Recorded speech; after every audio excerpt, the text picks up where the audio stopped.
Hello everyone, welcome to the Inertia Academy. और आज हम टॉप 10 की सीरीज़ में chapter number 2 nationalism in India के बारे में बात करेंगे। इसमें टॉप 10 क्वेश्चंस देखेंगे जो एग्जाम में ज़्यादा चांसेस आने के। मैं आपको बता दूं, ये क्वेश्चंस मैंने लिख रखे हैं इस तरीके से, और आप स्क्रीनशॉट वगैरह भी ले लेना। पहले हम इन क्वेश्चंस को अच्छी तरीके से समझ लेते हैं, फिर उसके बाद आगे बढ़ेंगे। ये एकदम आपको सेम टू सेम ऐसे ही करना है, और इसकी गारंटी है कि ये पेपर में आएगा। ठीक है, तो समझना पड़ेगा पहले नेशनलिज्म का मतलब क्या होता है। नेशनलिज्म नेशनलिज्म का मतलब होता है देशभक्ति। देशभक्ति जो देश के लिए उमड़ती है, जब हम देश के लिए मर मिट जाने के लिए भी तैयार होते हैं और देश के लिए कुछ करके दिखाने के लिए तैयार रहते हैं। ठीक है जी, जब हम अपनी मातृभूमि से क्या करते हैं, प्यार करते हैं, उसे हम क्या कहते हैं, नेशनलिज्म, जिसको हिंदी में बोलते हैं राष्ट्रवाद। चलिए पहला क्वेश्चन, सम इंटरेस्टिंग फैक्ट्स के ऊपर बात करते हैं। ये पहले क्वेश्चन की तरह ही है, और इसमें से तो कई सारे क्वेश्चन भी उठ सकते हैं। At the time when India become free, जब क्या हुआ 1947 में इंडिया आज़ाद हुआ, किससे, ब्रिटेन से। और उस वक्त प्राइम मिनिस्टर कौन थे ब्रिटेन के, क्लेमेंट एटली थे। Subhash Chandra Bose gave the slogan, Subhash Chandra Bose ने एक स्लोगन दिया। ठीक है, क्या स्लोगन था, गिव मी ब्लड, तुम मुझे खून दो, I will give you freedom, मैं तुम्हें क्या दूंगा, आज़ादी दूंगा। एंड दिल्ली चलो, दिल्ली चलो का भी क्या दिया था, स्लोगन दिया था, नारा। आगे देखते हैं, बाल गंगाधर तिलक, इन्हें क्या स्लोगन दिया है, स्वराज इज माई बर्थ, जो आज़ादी है मेरे जन्म से ही है, right and I shall have it, और ये मेरे पास होनी चाहिए। अगला क्वेश्चन, मतलब अगला पॉइंट देख लेते हैं। राम प्रसाद बिस्मिल ने नारा दिया था, सरफरोशी की तमन्ना अब हमारे दिल में है, दिखना है जोर कितना बाजू ए कातिल में है। भगत सिंह ने भी नारा दिया था, इनकलाब जिंदाबाद का। तो आपके क्या करने हैं, कितने स्लोगन हो गए यहाँ से, 1 2 3 4। आपको ये चारों स्लोगन याद रखने हैं जो एग्जाम में आ सकते हैं। चलिए अब क्वेश्चन नंबर 2 में बढ़ जाते हैं। क्वेश्चन नंबर 2 क्या है, नेशनलिज्म इन इंडिया। 2 या 3 मार्क में आ जाता है कि नेशनलिज्म इंडिया के अंदर है क्या। चलिए बताइए। तो नेशनलिज्म मैंने आपको बताया था देशभक्ति के बारे में। चलिए एक बार इसे पढ़ लेते हैं। Nationalism refers to the feeling, ये एक भावना है, यानी फीलिंग है, on oneness and the common consciousness that every ever emerges when people living in a common territory. जब आप क्या करते हो, एक ही देश के अंदर, कॉमन टेरिटरी के अंदर रह रहे होते हो, और उसी टेरिटरी के लिए देश के लिए क्या आता है, प्रेम आता है, प्यार आता है। Share the same history, historical, ताकि क्या है इसका और इनका क्या रहता है, हमारा हिस्ट्री बिल्कुल सेम रहता है, और हम आपस में क्या रहते हैं, यूनाइट रहते हैं। पॉलिटिकल चीज़ें भी, कल्चरल बैकग्राउंड भी, ठीक है, कल्चरली बैकग्राउंड भी सेम रहता है। मे बी स्पीकिंग डिफरेंट, हाँ भाषा अलग हो सकती है, लैंग्वेजेस अलग हो सकती है इन केस ऑफ इंडिया की बात करें तो, but the love for their nation keep them together. लेकिन देश का प्यार क्या करता है, सबको एकजुट रखता है। देश में हमारा नेशनल फ्लैग होता है, नेशनल एंथम होता है। नेशनल क्या होता है हमारे पास, अपना खुद का फ्लैग होता है।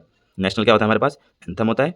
ठीक है, और नेशनल क्या होती है हमारे पास, आइडेंटिटी होती है। ठीक है बच्चों, ये मैंने 2 क्वेश्चन बताए अभी आपको, इसको स्क्रीनशॉट ले लो। ये रहा पहला, इसमें आपको स्लोगन्स याद रखने हैं, ये चीज़ें। दूसरा हमारा ये रहा, नेशनलिज्म इन इंडिया, इसको देख लो आप, इसको पॉज करके आप ले सकते हो। चलिए क्वेश्चन नंबर 3 की तरफ बढ़ते हैं। क्वेश्चन नंबर 3 बोला गया है, द फर्स्ट वर्ल्ड वॉर, खिलाफत एंड नॉन कॉपरेशन मूवमेंट के बारे में बताया गया है। ठीक है, effect on first world war, first world war में क्या क्या इफेक्ट देखे इंडिया के अंदर, एंड पोस्ट वॉर कंडीशन, और वॉर के बाद क्या क्या देखने को मिला। आपको मालूम होगा कि जो फर्स्ट वर्ल्ड वॉर है 1914 से लेके 1918 तक चला, और आपने 9th क्लास में पढ़ा होगा कि ये 2 सबसे बड़ी पावर्स के बीच में था, अलाइड पावर और सेंट्रल पावर था। ठीक है, चलिए, creation of a new economic and political situation आ गई इस वॉर के बाद। Huge increase of defence expenditure, बहुत ज़्यादा पैसा खर्च हुआ किसमें, डिफेंस में खर्च हुआ है। ठीक है, and finance by the war loans, और वॉर में कई सारे लोन्स भी लिए गए।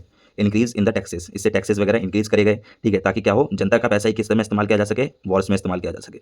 जो ब्रिटेन थे उन लोगों ने काफ़ी ज़्यादा जो टैक्सेस हैं वो इम्पोज किया सिटीजन्स पे, ताकि सिटीजन्स के पैसे से क्या करा जा सके, वॉर को लड़ा जा सके। Custom duty were राइज्ड and income tax was introduce, custom duties rise कर दी गई, बढ़ा दी गई, इनकम टैक्स भी क्या कर दिया, इंट्रोड्यूस कर दिया। Force recruitment of the British army, लोगों को जबरदस्ती क्या करा गया, ब्रिटिश आर्मी में भर्ती किया गया, और उसमें काम करने के लिए मजबूर किया गया। इन्फ्लुएंजा एपिडेमिक आ गई इस वक्त, ठीक है, बहुत ज़्यादा बीमारियां आने लगी। फेमाइन महामारी भी चालू हुआ, and resulted of death of million of people, इससे लाखों लोग मारे भी गए। क्वेश्चन नंबर हम 4 की तरफ बढ़ते हैं, जिसमें हमारा रॉलेट एक्ट के बारे में आता है। रॉलेट एक्ट, रॉलेट एक्ट जिसे ब्लैक लॉ भी कहते हैं, ब्लैक लॉ। इसमें क्या है, allowed detention of a political prisoner without the trial of for 2 years. आप इसमें ब्रिटिश के खिलाफ ना ही कुछ बोल सकते हो, ना ही कुछ प्रेस कर सकते हो, और ना ही कुछ कह सकते हो। अगर आप ऐसा करते हुए पाए जाते हो तो आपको 2 साल के लिए बिना किसी ट्रायल के डायरेक्ट जेल में डाल दिया जाएगा। To repress and the political activities in India, India के अंदर पॉलिटिकल एक्टिविटीज़ को दबाया गया। और आगे, and all Indian hotel was planned and the Mahatma Gandhi on 6 April 1919 against the this unjust law. 6 अप्रैल को 1919 में महात्मा गांधी ने भी इस लॉ के खिलाफ भी मूवमेंट करा। Worker went to the strike, जितने भी वर्कर्स थे वो कहाँ चले गए, स्ट्राइक पे चले गए, धरने पे चले गए। रेलवे वर्कर्स वर्कशॉप, रेलवे वगैरह पे रेलवेज ने क्या कर दी, बंद कर दी, वर्कशॉप बंद हो गए, शॉप्स वर क्लोज्ड, जितने भी दुकानें थी वो बंद कर दी गई। Local leaders were picked up from the Amritsar, ज़्यादातर जो लोकल लीडर्स थे उनको अमृतसर से क्या कर लिया गया, उठा लिया गया, क्योंकि आप जानते हो कि रोलेट एक्ट जो है सबसे ज़्यादा कहाँ देखने को मिला था हमें, पंजाब के अंदर। पंजाब में कौन सी जगह, Amritsar.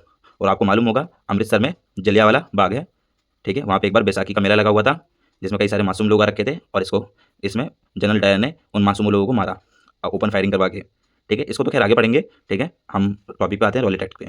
Local leaders were is the picked from the Amritsar, Amritsar से लोकल लीडर्स को क्या कर लिया गया, उठा लिया गया। अटैक ऑन बैंक्स, बैंक्स पे अटैक हुए, पोस्ट ऑफिस पे अटैक हुए, रेलवेज पे अटैक हुए। An attack on civil liberties in India, it was the pass despite an opposition of the Indian members. और जितने भी इंडियन मेंबर्स थे जो इनके खिलाफ हुए तो उन लोगों की नाक रगड़वा दी लोगों की, किसने, ब्रिटेन ने। अब हम क्वेश्चन नंबर 5 देख लेते हैं। Gandhi ji early experiment in सत्याग्रह। गांधी जी ने जो पहला मूवमेंट चलाया था सत्याग्रह, इसमें टोटल 3 मूवमेंट थे। पहला है 1917 में हुआ था जो चंपारण यानी बिहार में, फॉर द इंडिगो पीसेंट्स के लिए, against the oppressive plantation system. जबरदस्ती पीसेंट से क्या करवाया जाता था, इंडिगो की फार्मिंग करवाई जाती थी, जिसे हिंदी में बोलते हैं नील की खेती। एक नील की खेती एकमात्र ऐसी खेती है जिस जमीन पे हो जाए नील की खेती, वो जमीन क्या हो जाती है, इनफर्टाइल हो जाती है, कह सकते हो बंजर हो जाती है। और जब वो बंजर हो जाती है दोबारा उस पर खेती नहीं करी जा सकती। अच्छा बात तो ठीक है कि वो फार्मिंग करवाते थे, लेकिन इस फार्मिंग के लिए काफ़ी ज़्यादा क्या लगती थी, मेहनत लगती थी, इसलिए वो ये फार्मिंग करने के लिए तैयार नहीं थे। अगर वो फार्मिंग कर भी देते थे तो उन्हें अच्छा उसका रकम नहीं मिलता था, उसकी जो वैल्यू है उन्हें नहीं मिलती थी किसानों को। चलिए आगे देखते हैं। 1917 में एक और मूवमेंट हुआ। अच्छा ये मूवमेंट जब गांधी जी ने चलाया चंपारण में तो इसका रिजल्ट काफ़ी अच्छा रहा। 1917 में खेड़ा यानी गुजरात में चलाया गया था to support for the relaxation revenue and collection. Kheda में जो गुजरात में चला था, यहाँ पे जो क्रॉप थी वो क्या हो गई थी, फेल हो गई थी, ठीक है। अब जब फसल ही नहीं होगी तो हम किस बात का टैक्स दें, तो गांधी जी ने कहा कि जब फसल नहीं होगी है तो हम किस बात का टैक्स दें, और ये भी काफ़ी अच्छा चला। अगला है 1918 में जो चला था अहमदाबाद यानी गुजरात में, support to the cotton mill workers के लिए। जो कॉटन मिल वर्कर्स थे वो बाकी काफ़ी हज़ार्ड कंडीशन में काम करते थे, बुरी कंडीशन में, ना ही वहाँ कोई सैनिटेशन था, ना ही कहाँ वहाँ पे कोई सेफ्टी थी, और ना ही वहाँ पे हेल्थ कुछ अच्छा था। और वर्किंग आवर भी फिक्स नहीं था, कभी वो 8 घंटे काम करते, कभी वो 10 घंटे काम करते, यहाँ तक कि कभी कभी उन्हें 12-12 घंटे भी काम करना पड़ता था, और उनको सैलरी तो उतनी ही मिलती थी या उससे भी कम उनको क्या मिलते थे, वेजेस मिलते थे। गांधी जी ने इन वर्कर्स के लिए भी क्या चलवाया, मूवमेंट चलाया अहमदाबाद गुजरात में, और ये मूवमेंट भी क्या रहा, काफ़ी ज़्यादा सक्सेसफुल रहा। क्वेश्चन नंबर 6 क्या है, why did non cooperation movement start. Non cooperation movement क्यों स्टार्ट किया गया, how was the concept of Swaraj received by the different strata in society. British rule established in India with the cooperation of Indians. If Indians refuse to cooperate, it would be collapse within a year. देखो बात इधर क्या है, गांधी जी ने साफ बात कही कि जो ब्रिटिश है हम पे राज क्यों कर पाए, वो इसलिए राज कर पाए क्योंकि हम ब्रिटिश के साथ क्या थे, कॉपरेट थे, उनकी हर बात मानते थे। उनकी हर बात मानने की वजह से क्या हुआ, हम पे ब्रिटिश ने क्या किया, राज किया। उन्हें समझा कि ये लोग तो बड़े आसानी से हमारे बातों में आ जाते हैं, तो इनको बातों का लालच देके क्या क्यों ना हम इन पे कब्जा कर ले। इनकी पॉलिटिकल पार्टीज को हराया और हम पे कब्जा करना शुरू कर दिया, किसने, ब्रिटिश ने। तो गांधी जी ने कहा कि अगर हम उनके साथ कॉपरेशन नहीं करना बंद कर दे, यानी उनके साथ हम खरीदो फरोख्त क्या कर दे, बंद कर दे, उनकी हर एक चीज़ का क्या करें, हम बॉयकॉट करें, तो विद इन अ ईयर यानी साल भर के अंदर क्या हो जाएगा, यहाँ पे जो ब्रिटिश है वो यहाँ छोड़ के चले जाएंगे या कमज़ोर हो जाएंगे। चलो इसको आगे पढ़ते हैं। इफ इंडियन रिफ्यूजेस, मैंने बताया कि जो अगर इनका है इंडियस क्या करने लगे, रिफ्यूज करने लगे, cooperate, it would be the collapse within a year, साल भर में ये कोलैप्स हो जाएंगे। Boycott civil services and army police courts. आपको क्या करना है, सिविल सर्विसेज पे और आर्मी या पुलिस या कोर्ट, इन पे क्या नहीं करना, जाना नहीं है। पुलिस वाले को उनकी जॉब छोड़नी है, आर्मी को भी अपनी जॉब छोड़नी है, और जो वकालत करते हैं उन्हें वकालत छोड़नी पड़ेगी। अब full civil disobedience and campaign चलाना पड़ेगा in a town. Middle class लोगों ने भी काफ़ी देख, टाउन में क्या लगा, मिडिल क्लास लोगों ने सबसे ज़्यादा इसका मूवमेंट किया। कंट्री साइड में देखने को मिला, पीसेंट्स ने, ट्राइब्स ने भी क्या किया, इसका मूवमेंट भी किया, और इन प्लांटेशन वर्कर्स ने भी किया असम के अंदर भी मूवमेंट देखने को मिला।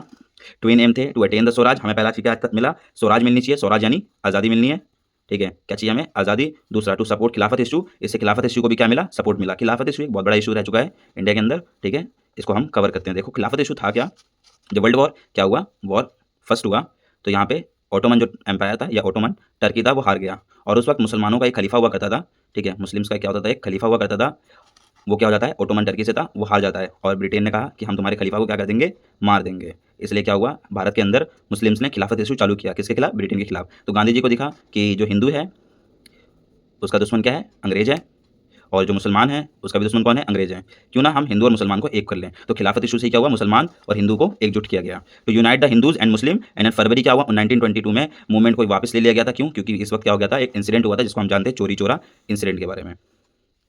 बस क्वेश्चन नंबर 7 देख लेते हैं। Why did Mahatma Gandhi choose salt and symbols for the civil disobedience movement.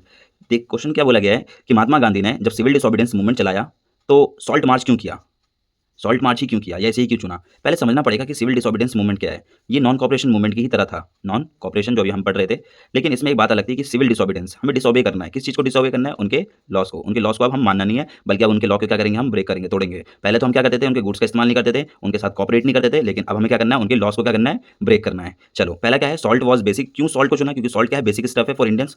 Indians में अमीर हो या गरीब, सब क्या करते हैं? सॉल्ट को यूज़ करते हैं। Because the rich and poor used to the salt every in food item. चाहे कोई भी फूड आइटम हो, सॉल्ट का तो इस्तेमाल होना ही होना है।